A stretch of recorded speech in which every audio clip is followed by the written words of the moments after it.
even got the seal of approval from the glove this week. Gary Payton told Comcast Sportsnet Dre reminds him of fellow Hall of Famer Dennis Rodman. Now, Payton did have one recommendation for Draymond. He said that he wants Dre to work on the officials and the way he talks to them to get them on his side. Now, that's ironic considering it was just Monday that Draymond told our Chris Haynes that he has actually been holding back all this time. Yeah, here's the quote. Trust me, he said. There's a lot I hold back.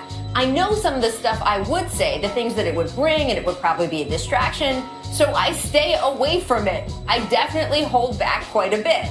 Now, first, I would like it to make it clear, I would pay-per-view the heck out of a video diary of the basketball talk that Draymond is currently holding back. Again, just the basketball talk. But please, some network out there, make it happen. Second, I love how Draymond speaks his mind. It's one of my favorite things about him. So I'm not sure I agree with Gary Payton that his problem is how he talks to people, especially officials. I think the problem is he still crosses the line sometimes in how he plays, the leg kicks and all that. But honestly, the whole Draymond Green package is so good, I'd take it every time. I mean, Tracy, do you think that Draymond should hold back a little bit more, especially with the refs, or that would change the fire in his game? No, I like the fact that he's showing maturity and holding back because he still can be productive. As you've seen in those video clips, he still can be a lockdown defender when need be, still be of value to his team. We don't want that Draymond that cost his team the finals, the championship last year in those finals. We don't want that guy. He still can be very effective, holding back on his emotions and going after referees. Every time this comes up, the question on the flip side is, what are the Warriors supposed to do? The fire that this guy plays with it's what he is. How do you tell someone, don't be who you are? Now, the kicking thing, if the league is going to make it a focus, he's going to have to find a way to deal with that, even though he says, hey, none of you guys took kinesiology in college. He's probably right.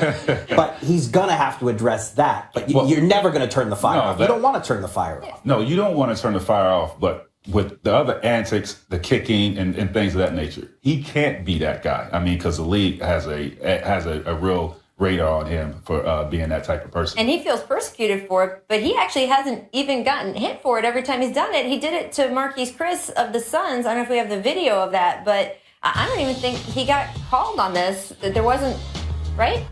And it dislocated his finger. Yeah.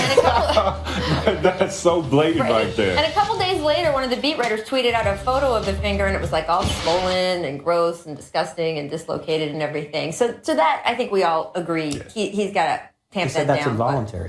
Yeah. Did that look involuntary? I'm just saying. But you are around these guys all the time.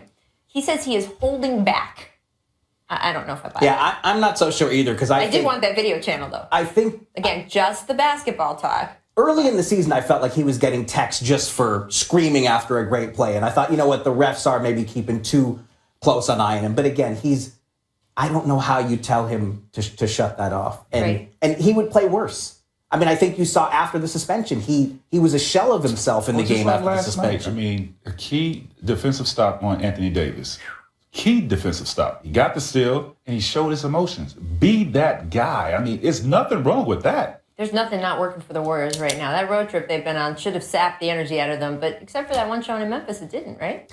I mean, I would say this, though. They were tired. I mean, it was grueling because they traveled so much, almost 6,000 miles on that trip. And I was actually in New Orleans, not for the game. I had a chance to visit with Klay Thompson. We did a podcast the night before the New Orleans game, and he admitted, man, this has been a long trip. And so I think they're human. I mean, they're great. They're an offensive machine, but they've lost some of the depth they've had. They're gonna be weary on long trips just like anybody else. And they're not taking nights off. They're not.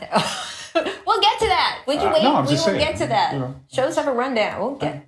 This show really doesn't have a rundown, but anyway, here's something else that many people noticed from this same game last night. In the third quarter, including me, by the way, Steph hits a three, putting the Warriors up 7, and then gives a little dap to the Pelicans' assistant coach, Darren Erman. Now, we'll spot shot of this. There you go. Yep, right there. Now, Steph knows Erman well. He used to be an assistant coach with the Warriors for 3 years, and after the game, Steph did explain. while I'm shooting, he's yelling out, if he makes it, it's a good shot. If he makes it, it's a good shot. I'm trying to encourage that defense. So I wanted, a little praise for that good shot I made.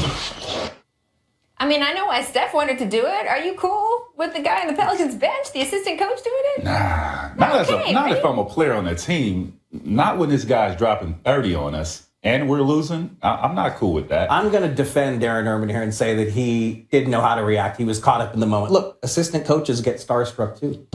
If Steph Curry sticks his hand out to slap it, if Steph Curry sticks his hand out to slap it, most mortals are going to go, yes. But this is not an assistant coach. This is not an assistant coach that, hasn't been around Steph every day for a season. I mean, he was with the Warriors. 3 years. So he shouldn't be starstruck. He knows Steph. He shouldn't be, but I'm going to say in this instance, he didn't even realize what he was doing. If I'm Anthony Davis, how do you not realize it? He's on the other team. They're wearing different colors. I got some words for him when I I go to the locker room. Somebody told me that. That's the thing. If you were on the Pelicans, right? Yeah, he has to see me. Like, you can't be doing that, bro. All right, we have to move on to the topic that keeps giving in the All NBA. right, I learned my lesson.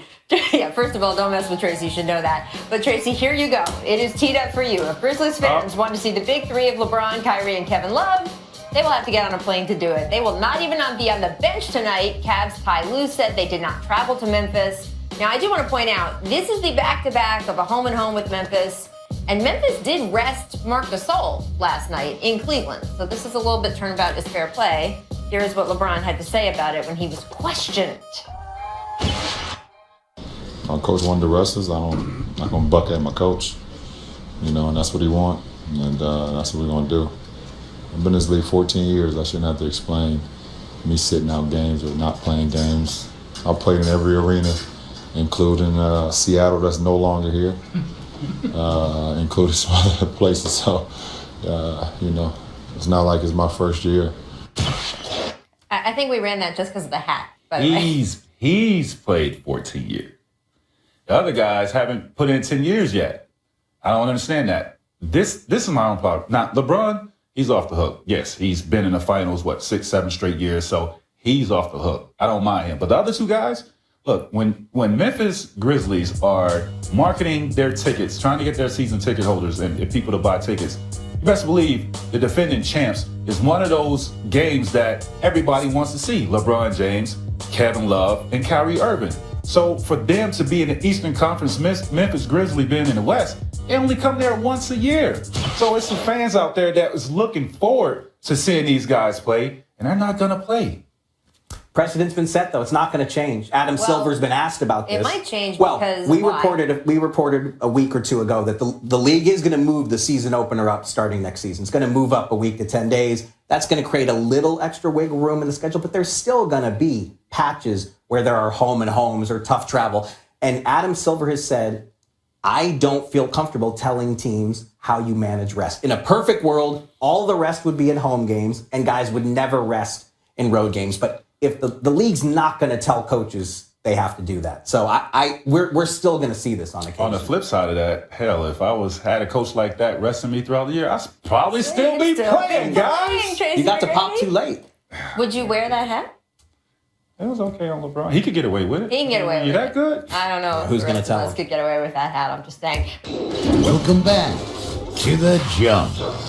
Presented by Doers. Wade to the rack. The turn, no foul, and here comes Minnesota. The Bulls have to foul now, and they do. I think they actually just threw Dwayne Wade. Did he just get ejected? I think he did, and he knew it too. You are right, Doris. He knew it immediately, and he goes straight to the locker room. He knew it, whatever it was that transpired a moment ago. With Ben Taylor, one of the youngest officials in the league at 31 years of age, Wade knew he was going to be done. Oh, that's What funny. do you think? Was it justified on D-Wade's Listen, part? man, it all fell apart for them. I was losing to them. Right. I would have got thrown out at the end too. Sour. I mean, look, they gave up a 21-point lead, He right? got his money's worth. If he takes a walk like that, he knows he got his money's worth. Right. And you know, with the official, too, they pointed out on the broadcast, one of the youngest guys in the league trying to set the precedent to other guys around the league. you cannot do that in my face and curse me out the way that Dwayne just did. So that is a little bit about what's going on there too. But let's talk about the team on the other side, Timber Pups. The young Wolves, 21-point comeback on the Bulls last night. That is the largest comeback of the season thus far of anyone, anywhere. So props to them. Zach LaVine, 24 points in 43 minutes. And the whole team, right, just looked like they really wanted to win for Tibbs. And Tracy, you talked to Karl Anthony Towns about it after the game. Carl, it's T-Mac. Great win, big fella. Tell me the importance of getting this win for Tibbs being back in Chicago. I mean, it was real important. To me personally, it was. I didn't shoot the ball well tonight, and, I just felt every time I missed a shot, that I was letting Tibbs down, but I just tried to pick it up on the other end. When you're not hitting shots, there's a lot more ways to be just as effective, and I just tried to bring a lot of energy all around. I told Tibbs in the fourth quarter, I'm going to bring this home for you, so I'm just glad that I was able to come true on my word.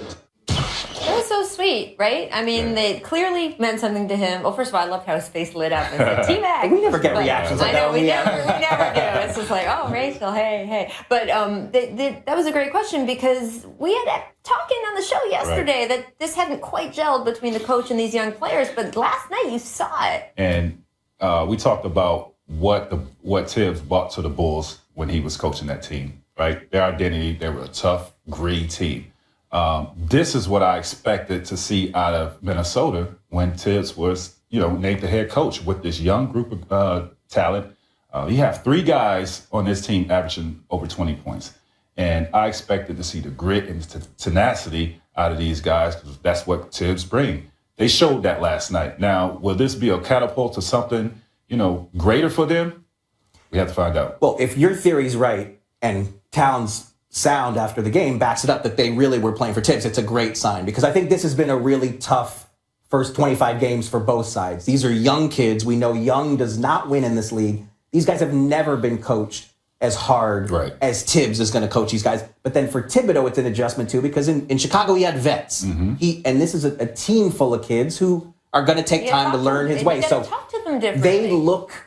They looked connected last night, and that's a great sign. Right, so we could see this could be the beginning of something. Sometimes you need to get a little angry to make it all work. Who knows? There were actually a lot of good games last night, not just that one. Knicks Suns went into overtime, but I got to tell you, the moment that got all the attention, I love it. This dust-up, I love Kristaps Porzingis, Marquise Chris, and look, Porzingis gets pushed down and then retaliated by Conan shoving the Suns rookie. This angle is amazing, by the way, right? Boom!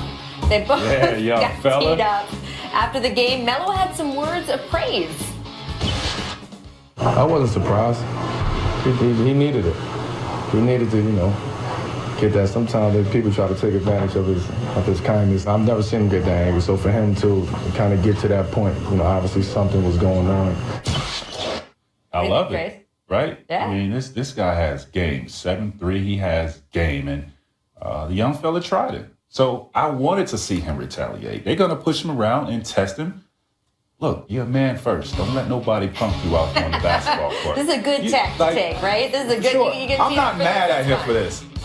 Don't let nobody push you around. Get up and retaliate. The only thing I don't like is that it kind of has that he's European, so he's soft and he's got to prove himself undertones. And that just I don't like only because this guy, since the minute he got to New York, has done everything right. This is basketball. He's handled. I was going to say, I don't think it's a European thing. I think he's a young guy in the league and he's got to prove himself. Look, listen. I'm not so sure. That's a sign of respect right there. That's what that is.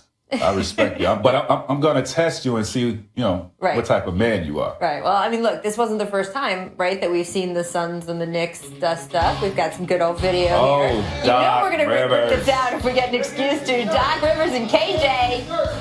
Look, KJ, you can't be running now. That's a different league. That is a different league. You just see the speed at which those guys were confronting each other. This would not happen. This would not happen today. But it's fun to show. Come on. And today, look, it listen, makes last night.